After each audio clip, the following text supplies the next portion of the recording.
Good morning, students. Welcome to the online class. Myself, Amrita Singh, a student of Jamshedpur Women's College, Department of Education, Faculty of ML, Semester 2. This is all about me. Today we'll start with a new chapter, Diversity in Living Organisms, which is taken from NCERT Class 9, Chapter 7. Okay, so we'll start with what is classification. Science of arranging organisms in series of groups and subgroups on the basis of their similarities and dissimilarities. Aristotle classified organisms on the basis of their habitat, means the place where they live in water, in air and on land. Basis characteristics of classification. There are some basic characteristics on which they are classified. Number 1, nature of cells, prokaryotic or eukaryotic. Second is cellularity, unicellular or multicellular. The third is level of organization, cellular tissue organ and organ system. Next is mode of nutrition. It can be autotrophic or heterotrophic. The next is classification and evolution. So what is classification we have done, and the next is evolution. Time is a key factor which helps in the development of complex organisms from the simple ones. Charles Darwin firstly gave the idea of evolution in 1859 in his famous book, The Origin of Species. Those organisms which have ancient body design and do not change much are called primitive organisms. Those who acquired certain special characters during the time period are known as advanced or higher organisms. The next important term is biodiversity. What is biodiversity? Biodiversity is the term used for the various forms of life found in given area. These life forms depend on each other and on the environment and results in a stable community. Human also is the part of this biodiversity. Hierarchy of classification. Ernest Haeckel, Robert Whittaker, Carl Woese have tried to classify all living organisms into broad categories. R. Whittaker proposed the 5-kingdom system, which is widely used. This kingdom includes Monera, Protista, fungi, plantae and animalia. Carl Woese divided Monera into Archaebacteria and Eubacteria. Okay, we'll discuss it in detail. There are some classification given by other people. Okay, the number 1 is 2-kingdom classification by Carolus Linnaeus. He divided into 2 parts, that is Plantae, kingdom Plantae and kingdom Animalia. The next is 3-kingdom classification. It was given by Ernest Haeckel. He divided the kingdoms into broadly 3 parts: kingdom Plantae, kingdom Animalia and kingdom Protista. The next is 4-kingdom classification given by Herbert Copeland. He divided into 4 basic categories: kingdom Plantae, kingdom Animalia, kingdom Protista and kingdom Fungi. The next one is 5-kingdom classification given by Robert Whittaker. This kingdom of classification is widely used and divided into kingdom Plantae, kingdom Animalia, kingdom Protista, kingdom Fungi and kingdom Monera. It is the sequence of arrangement of classification from species to kingdom called as hierarchy of classification, as we see from bottom to the top side. Species, then genus, then family, then order, then class, phylum, and at last the kingdom. Okay, we'll define it in detail. So what is species?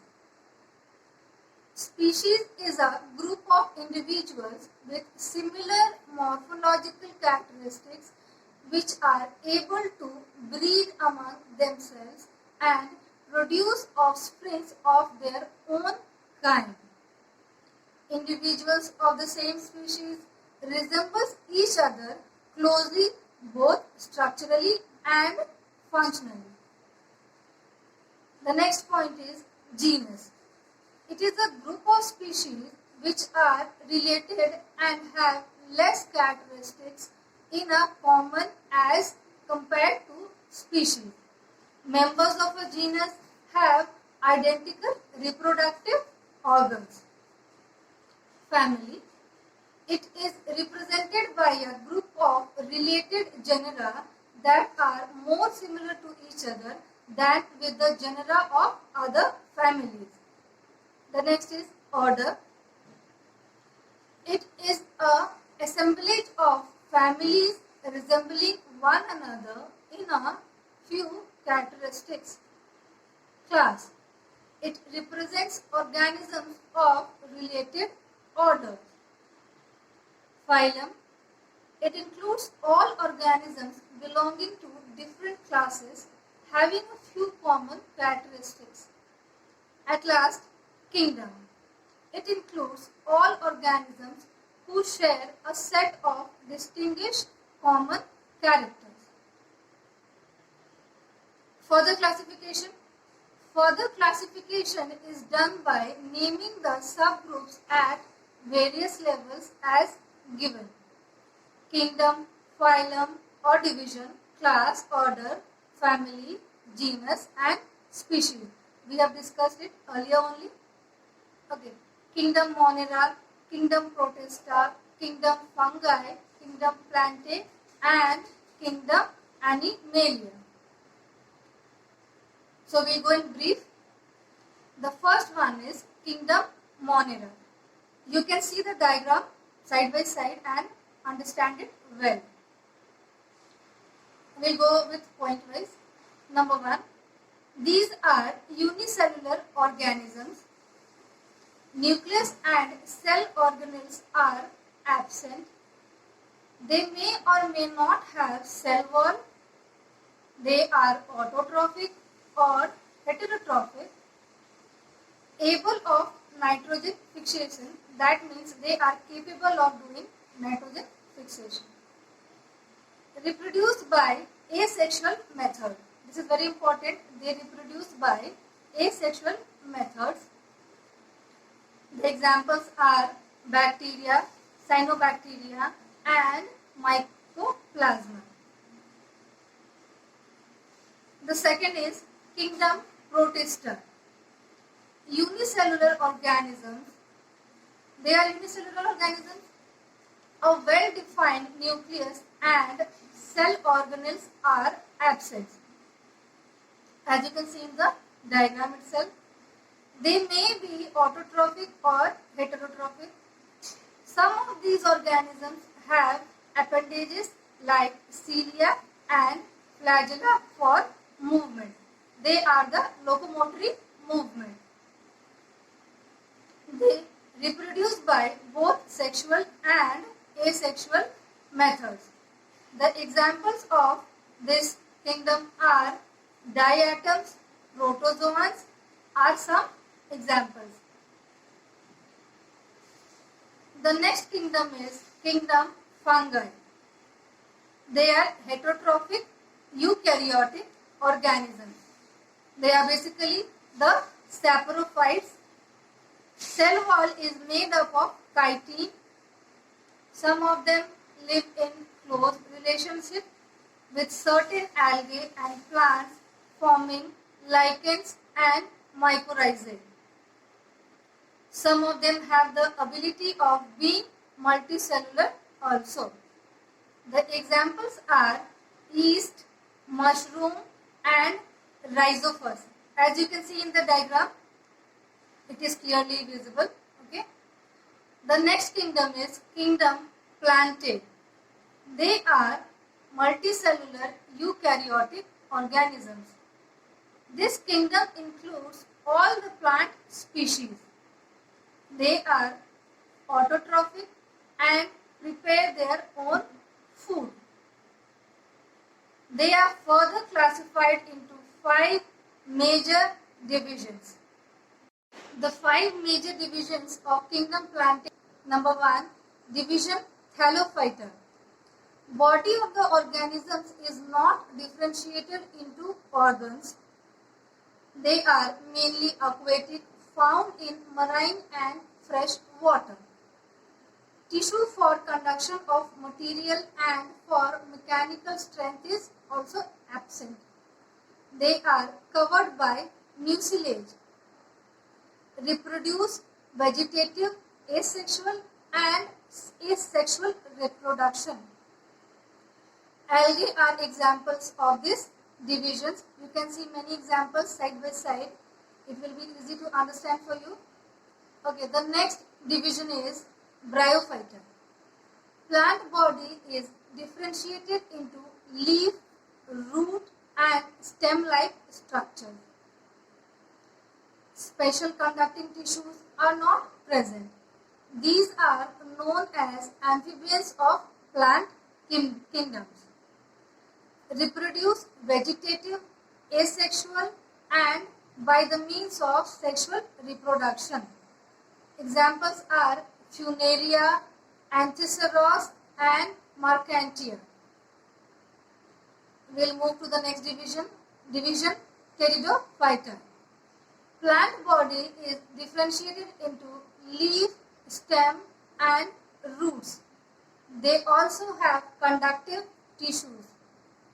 All the above discussed plant types doesn't bear seeds, instead they bear spores. They are also known as cryptogams. They require water for the purpose of reproduction.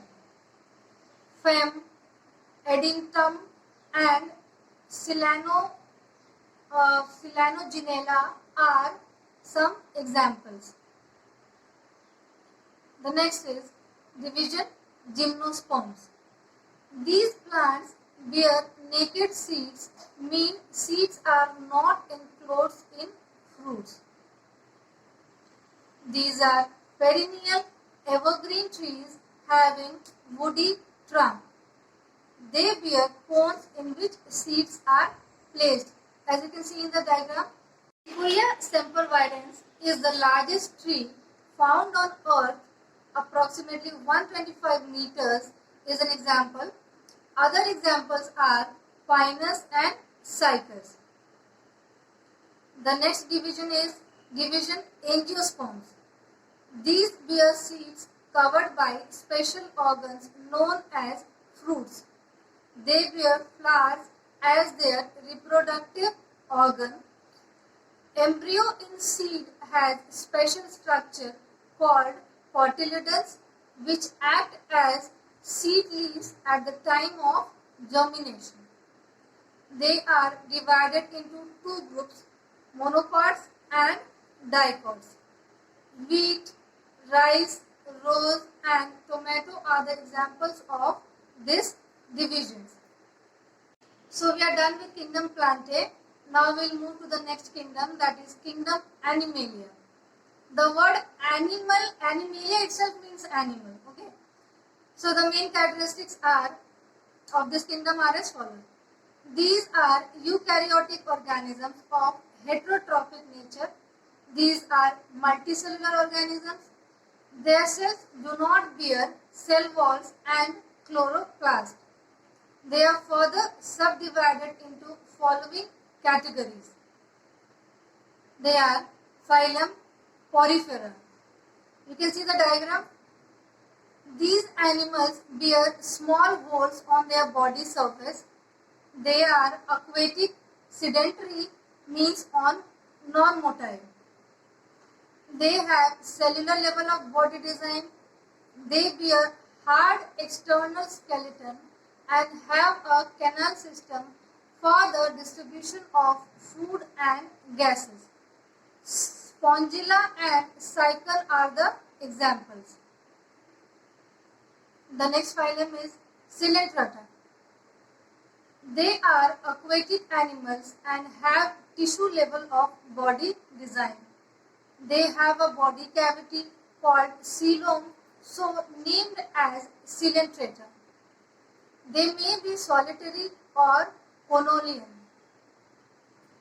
They have special stinging cells called kinedoblast, so also known as Cnidaria. Hydra, Obelia and Physalia are few examples. The next phylum is Platyhelminthes. These show bilateral symmetry and are triploblastic, means have 3 germ layers. They are dorsoventrally flattened, so also called flat worms. They are either free-living or parasitic. These have tissue level of body design. They do not have any body cavity. Planaria and liverfuges are examples. We will move to the next phylum, Nematoda. These animals show bilateral symmetry and are triploblastics. Again, they have 3 germ layers. They are cylindrical in shape. They have a pseudocoelom. The word pseudo means false. They have tissue level of body design. They are mainly parasitic in nutrition. You can see the diagram. Ascaris and Wuchereria are examples of this phylum. The next phylum is phylum Annelida. These organisms of this phylum show bilateral symmetry and again are triploblastic in nature. They are cylindrical in body shape and have a true body cavity. Organ system level of body design is found over here. Body is divided into small segments called annuli, so phylum is also known as Annelida. They are found in both land and water. Examples are earthworm and leech. The next phylum is phylum Arthropoda.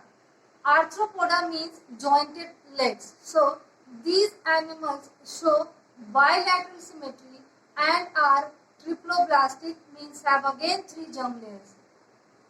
They have a true body cavity which is blood filled. Organ system level of body design is found. Open circulatory system is found in these animals. Largest group of animals are found over here. They have jointed legs and hence called arthropods. Cockroach, housefly, butterfly are the examples. The next phylum is phylum Mollusca. Body cavity is highly reduced. These animals show bilateral symmetry and are again triploblastic. They also have open circulatory system. They have kidney-like structure for excretion. A highly muscular foot is used for movement. Pila and chitin are the examples for this phylum. Phylum Echinodermata. They are spiny skin organisms. That means the body of the organisms are covered with small spines. They are free-living animals found only in marine water. They are triploblastics and have true body cavity. They have a tube system for the purpose of movement. They show high power of regeneration. Regeneration means to regenerate. Starfish and sea urchin are the examples for this phylum. Phylum Protochordata. These animals show bilateral symmetry and are triploblastic, again having 3 germ layers. They are cylindrical in shape and have a true body cavity. They also have a notochord at any stage of life, which provides a surface for the attachment of muscles and to provide support. Amphioxus and Balanoglossus are the examples for this phylum. The next phylum is phylum Vertebrata. They have a notochord at any stage of life. They have a dorsal nerve cord. They are triploblastic. They have paired gill pouches. They have true body cavity. These include classes which are divided into pisces, amphibia, reptilia, aves and mammalia. You can see in the diagram. So we'll discuss it in detail one by one. The first class is class Pisces or Pisces. They are aquatic, found in fresh and marine water. Skin is covered by scales or plates and have gills for respiration. Body is streamlined and has a tail. They have two-chambered heart and are cold-blooded. Skeleton is made up of either cartilage or of bone. Scoliodon and Labiorohita are the examples of this class. Moving to the next class, Amphibia. The word amphi means both land and on water. They are animals with uncovered skin which helps in gas exchange. They have three-chambered heart and are cold-blooded. They are found in both water and on land. They lay eggs without any hard shell. Frog and salamanders are the examples for this phylum. Moving to the next class, Reptilia. They are terrestrial as well as aquatic. Skin is covered by scales. They are cold-blooded animals, mostly having three-chambered heart except crocodile. Their eggs are covered by hard shell. They breathe through lungs. Snakes, tortoise are the examples for this class. As you can see in the diagram, turtle, alligator, lizard, they are all examples of class Reptilia. The next class is class Aves. They have four chambers in their heart and are warm-blooded. They breathe through lungs. They lay eggs covered by hard shells. Their body is covered by feathers and are very good flyers. They do not have teeth and bear beak and claws. All the birds are the examples of class Aves. You can see in the diagram also. The next class is class Mammalia. This is the last class, class Mammalia. They have four chambers in their heart and are warm-blooded. They breathe through lungs. They have mammary glands for the production of milk. They have hairs and nails as well as sweat and oil glands. They give birth to young ones except platypus and echinida. All the milk-producing animals, including humans, are the examples of this class. We have seen the different diversity of living organisms, classification system, basic characteristics. Okay, we have seen the 2-system classification, 4-system classification, 5-system classification. Okay, and we have discussed the different kingdom in detail. So that's all for today, guys. See you later with a new topic. Have a good day.